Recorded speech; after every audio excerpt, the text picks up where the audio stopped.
Hello, welcome to art class.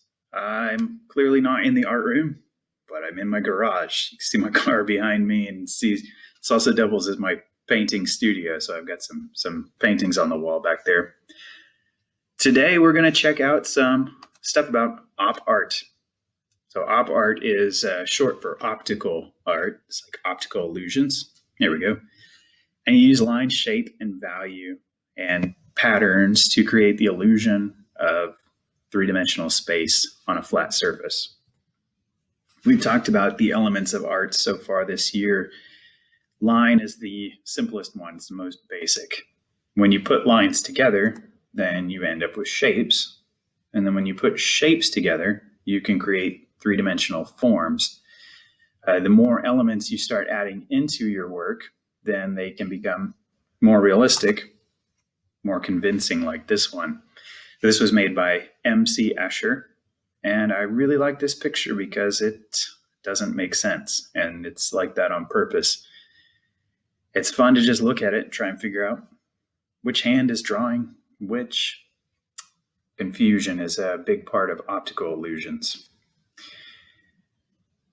Right, so this lady here, Bridget Riley, she is a British artist, and she is really one of the founders of the op art movement that was going on in the 1960s in England. And this is one of the most famous examples of op art from that time period. It's a very simple checkerboard pattern. So you've got vertical lines that go straight up and down, horizontal lines going side to side. But the vertical lines get closer together towards the middle right of the picture, and then they spread back out. And that creates this illusion that small things, when you think about things getting small, they go back into the distance.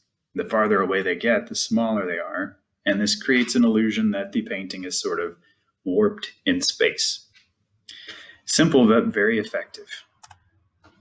There's a few other examples of some ways that you can use lines and pattern disruption to make the illusion of sort of tunnels or wormholes in space. That's an interesting one. It's my lights are flickering. It's just rings like a bullseye, but inside the rings, the lines are changing diagonal slant. And what that does is your brain is thrown off, and if you stare right in the middle of it, it can sometimes appear that the rings are oscillating, that they're moving in opposite directions. And that's just because the pattern has changed from one diagonal to the next. These illusions that are used in op art are not just used in op art. So the landscape painting there on the right, if you look at the size of the jug, this right down here, it is actually similar in size to some of the farm tools back here, or to the opening to the barn right there. And that's just playing with that size and space. So the jug is much closer, makes it larger. And then these openings back here are small because they're in the distance. Same thing's going on over here. So these squares are big, which makes you think that they're really close to you, like my hand there to the camera. And then as it goes farther away, the size decreases. This guy, I can't remember his name. I'll have to look that up and share it with you another time. But he is a very good chalk artist. He works on sidewalks, and he makes these very convincing illusions that there seems to be space going on in here. It's just a flat sidewalk. And you see the lines there, but it sure does look like he's going down some sort of a waterfall. Here's a few other examples of just really interesting op art. You can see that the coloring patterns do add a lot to it. So if you have time today on your project, adding color can really increase the effectiveness of the illusion. So I'll show you what we're going to make next. We're going to draw some stuff together, and we're going to make four fairly simple optical illusions together, just as kind of a practice. And then if you have time, you can make your own on another piece of paper.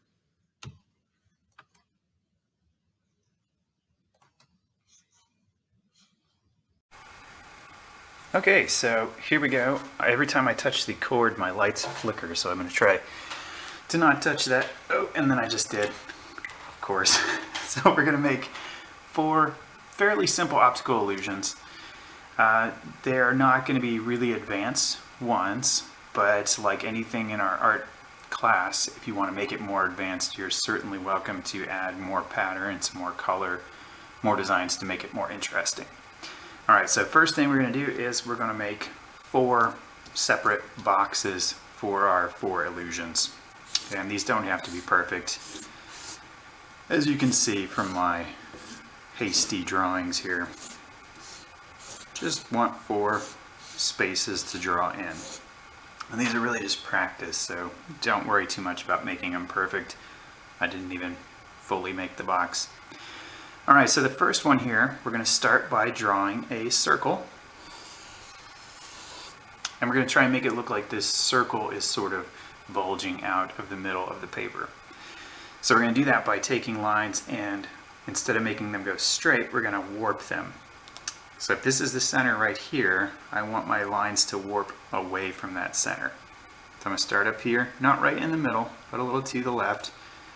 I'm going to make a line that curves to the left, and then one that curves here to the right. And then I'm going to do the same thing a little bit further over.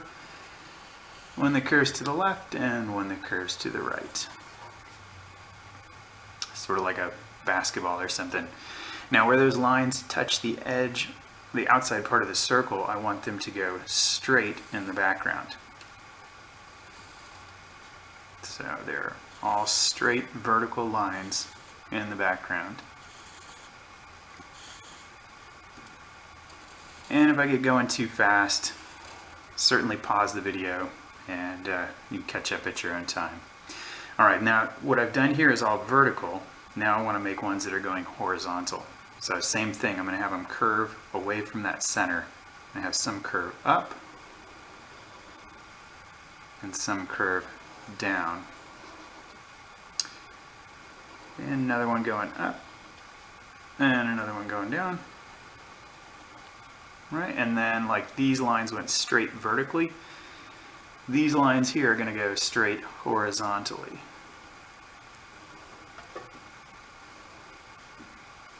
Right, on both sides.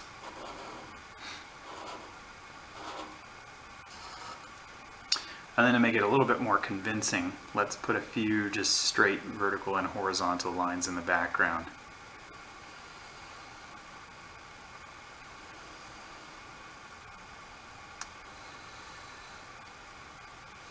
Now, the artist that made stuff like this, his name was Victor Viscerali, and he made some very elaborate illusions like this with circles, and in each one of these little boxes he would put another repeating pattern with some very bright colors. Made some very, very interesting op art with that.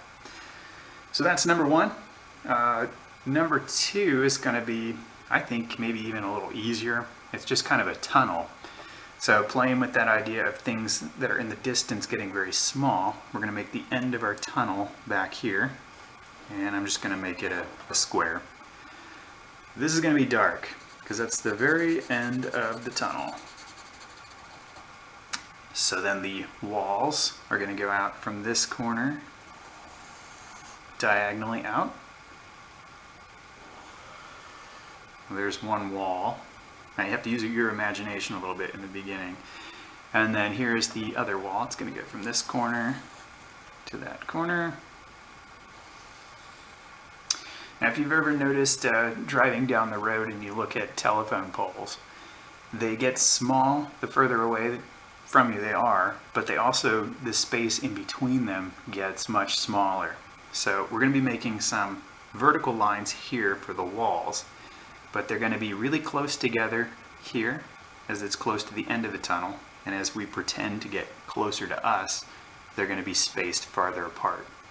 So back here I'm going to make lines that are pretty close together, and then as the lines get longer, I want the space in between them to increase also. And then the same thing on this one. So close together to pretend like they're far away. And this one, if you've ever played old video games when they were first doing three-dimensional video games, like the first-person shooter type games, there were a lot of hallways that looked like this because it was a very easy way to show space and depth using low computer processing power. So then we can do the same thing on the ceiling and the floor. Close together. And they really don't have to match up. You know, mine are not matching up there. So here's our tunnel illusion, which you could increase the illusion of it by making the walls look like they're brick, perhaps, and maybe putting some lights on the ceiling or something on the floor. But for basic, that's a good start. Okay, so now we're moving on down to these two. This one here is going to be a cube that has a piece cut out of it, but if you flip your perspective, it can actually look like there's a cube sticking out of it. You'll see. It's kind of hard to explain with words, so let's just start drawing it. So we'll make a straight line, one on the left and one on the right, vertical lines, and then we're going to be making kind of a arrow shape up here, pointing up, and then one pointing down. So this has got 1, 2, 3, 4, 5, 6 sides. Should make it a hexagon, right? We're going to make a smaller hexagon inside of it. So same steps, 2 vertical lines, an arrow pointing up, and an arrow pointing down. Now that doesn't look like an illusion, so we've got to add more lines to it. Let's put a line connecting these 2 corners and these 2, which makes that look sort of like the top. And then we're going to go straight down from this point here. And now we're going to do sort of the opposite inside this small one. So we're going to make an arrow pointing up right there and connect that. And this is a kind of like that picture that's the duck and the rabbit in the same picture. When I first look at it, it looks like this is a cutout, but other times when I look at it, it looks like this is a box in the corner of a cutout box. Optical illusions are fun. Okay, so the last one, this one is fairly easy, but it does take a while. It's called a parabolic curve. And I really like this one, so probably a lot of you have done this with me before. It just looks really neat. So we're going to start by drawing a square. Although you could do this with other shapes like a triangle or a hexagon or an octagon. I guess it's more of a rectangle. So I got 2 long sides and 2 short sides, but that's okay. Now I'm going to be repeating a pattern quite a bit, getting smaller and smaller. I'm going to go from this corner over to this side with a straight line.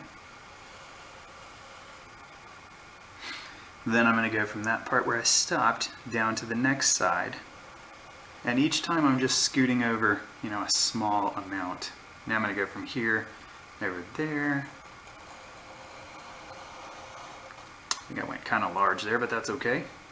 And then go back up to where I started, which you can see is now offset from the first part. So you just keep repeating that pattern, getting smaller and smaller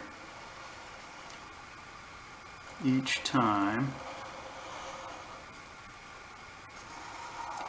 And it's called a parabolic curve because it's a mathematical formula called a parabola, and it does start forming what appears to be a curve, like my not very straight line there. And like I said, you can do this with other shapes as well. And I've seen some really cool pictures online of people combining these shapes. So like a rectangle that's bordering a triangle, that's bordering other angular shapes. And they can get really, really neat looking. And you can see that each time it's getting smaller, so it goes faster and faster as you get closer to the end of it. And I think I've about run out of room there. So you can see the curve forming in there. All right, so that's 4 fairly simple optical illusion patterns. If you have time left, you can get another piece of paper and you can try, I use Sharpie so it bled through. You could try either combining these to make your own optical illusion, or if you've got another idea, you could test it out on here. And it's always fun making art. I really like doing geometric art because sometimes it is a little less stressful than trying to make it look like a person or an animal, and you can still get very interesting results. Alright, well, thanks for the art class today. I know it's a little unusual with me not being there, but it's kind of neat. And like I said, I'm in my garage. You can see the car back behind me. I thought maybe I'd also, since I'm right here, show you a few of the things that I've been working on. So here, I'll flip it around. So this is not only my garage, but it's also my art studio. There's a head from one of Gavin's Halloween costumes that his mom and I made, and up there's a few paintings. I usually sit at this table here and work on stuff. I've been working on this pyrography, so this tool right here heats up and you can draw into wood with it by burning it. Here's one that I was doing while I've been on quarantine, which gives it really nice colors since it's the kind of that rich brown of burnt wood. And then here's a few other paintings up here on the wall. My son Gavin in 4th grade makes these really amazing alien creatures, and he'll draw them and then I paint them into backgrounds. And I also like to paint just landscapes, things that I've seen while driving around Arkansas. And then there's a whole big stack of paintings back there. So I hope your optical illusions turned out all right, and I'll see you back at school as soon as I can. Bye.